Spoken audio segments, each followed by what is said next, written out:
Hey everybody, what is going on? I hope you guys are all doing well and welcome to another tutorial video. In this video, I'm going to be showing you guys how you can unmute somebody's notes on Instagram. So let's get right into it.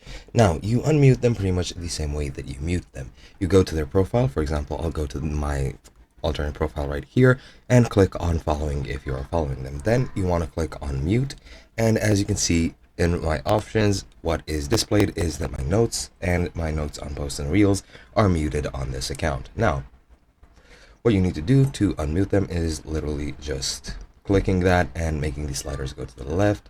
Instagram, of course, won't inform them of anything. And now, once you do that, then that's pretty much it, and their notes are unmuted. Now, you can mute notes, you can mute posts, stories, you can mute whatever, and you pretty much just unmute it as just like you muted, as I've already mentioned.